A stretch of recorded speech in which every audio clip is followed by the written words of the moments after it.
Maroc accueille le secrétaire général de l'ASEAN. Une visite stratégique aux multiples enjeux. Le Royaume du Maroc accueille, du 24 au 26 juin 2025, Kaokim Ourne, secrétaire général de l'Association des Nations de l'Asie du Sud-Est, pour une visite officielle d'une importance géostratégique croissante. Cet événement témoigne du rapprochement stratégique entre Rabat et les puissances émergentes de l'Asie du Sud-Est, dans un contexte international marqué par la recomposition des alliances, la diversification des pôles d'influence et la montée en puissance de la diplomatie sud-sud, une diplomatie d'ouverture. Le Maroc regarde vers l'Asie.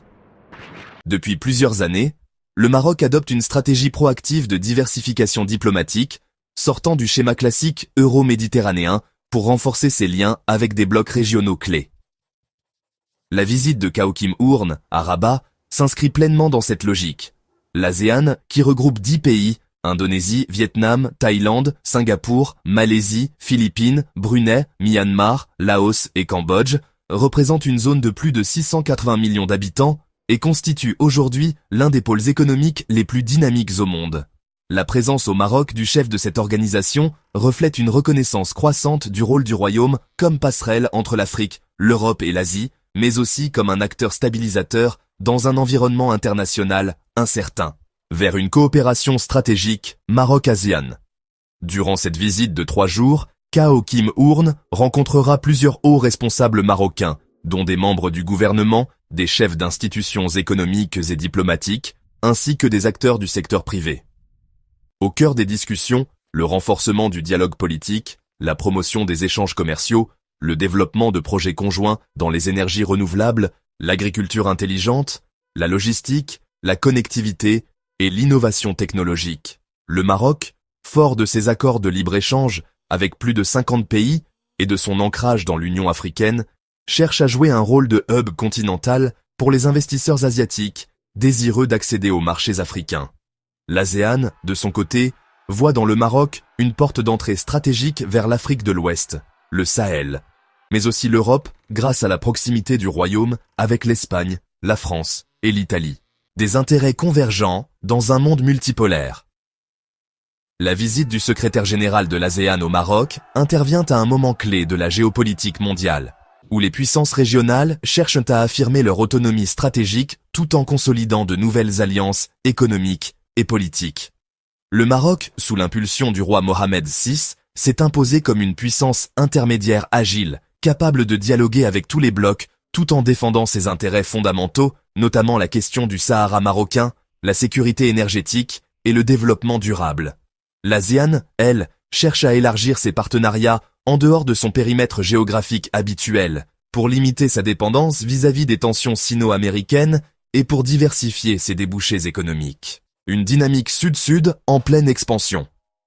Cette visite s'inscrit dans un mouvement plus large de coopération sud-sud, que le Maroc ne cesse de promouvoir. À travers l'initiative africaine d'adaptation au changement climatique, sa politique d'investissement dans les infrastructures ou encore ses projets humanitaires sur le continent, Rabat affirme une diplomatie de la solidarité tournée vers le co-développement. Avec l'ASEAN, le Maroc partage une vision du monde fondée sur le respect de la souveraineté, le développement équitable et le règlement pacifique des différends. Cette convergence pourrait donner naissance à des plateformes communes dans les forums internationaux, comme le G77, la COP ou les sommets afro-asiatiques. Conclusion, une alliance d'avenir. La visite du secrétaire général de l'ASEAN au Maroc ne se limite pas à un événement diplomatique ponctuel. Elle incarne une vision partagée d'un monde multipolaire, solidaire, équilibré et interconnecté. Elle confirme aussi l'entrée du Maroc dans une nouvelle ère de diplomatie globale, où l'Asie du Sud-Est devient un partenaire clé pour les ambitions économiques, énergétiques et géopolitiques du royaume. Au moment où les équilibres mondiaux se redéfinissent, cette alliance naissante pourrait bien être l'un des piliers de la coopération du XXIe siècle.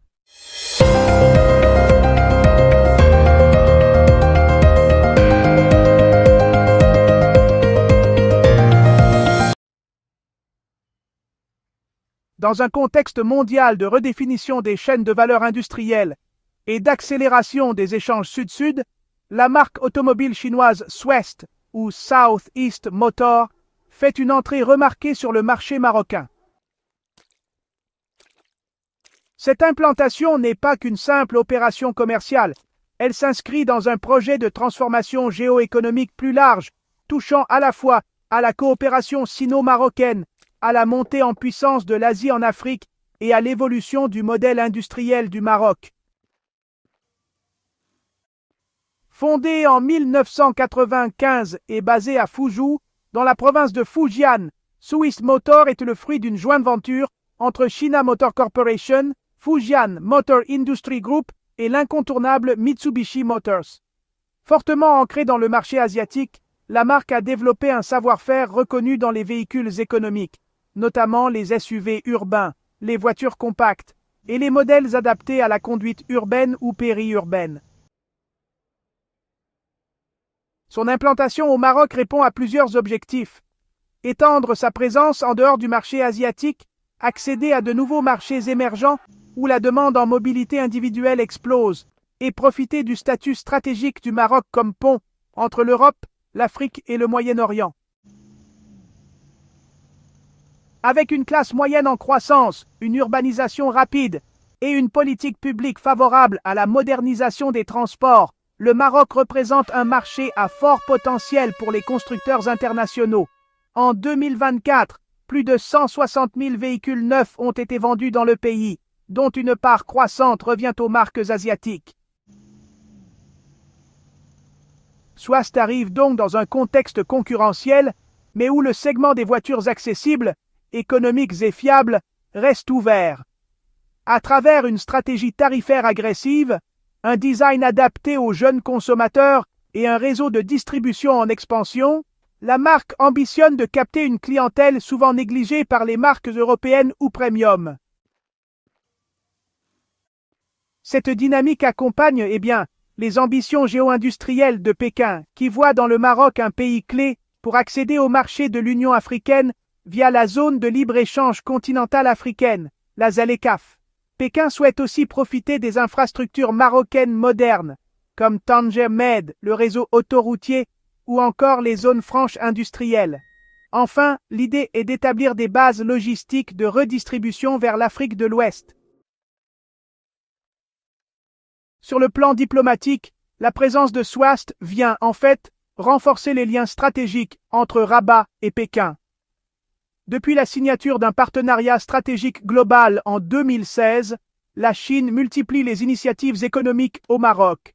Investissements dans les énergies renouvelables, projets d'infrastructures, zones industrielles, notamment à Tanger Tech, et désormais automobiles. Cette avancée s'inscrit également dans la logique des nouvelles routes de la soie, un projet global dans lequel le Maroc est l'un des partenaires les plus stables et les plus crédibles en Afrique. Si l'introduction de Swast commence par l'importation de modèles finis, plusieurs experts estiment qu'une délocalisation industrielle partielle pourrait suivre. Le Maroc dispose déjà de 2 pôles majeurs de production automobile à Tanger, avec Renault, et à Kenitra, avec Stellantis, ainsi que d'un tissu de sous-traitants solides, capable de fournir les pièces nécessaires à une production en local. Dans un futur proche, Swast pourrait envisager, le montage semi-industriel CKD pour réduire les droits de douane. Il y a aussi la fabrication partielle de composants, notamment de batteries, si la marque investit dans les véhicules hybrides ou électriques. Et puis, il ne faut pas oublier l'exportation vers d'autres pays africains, via le Maroc, comme base logistique.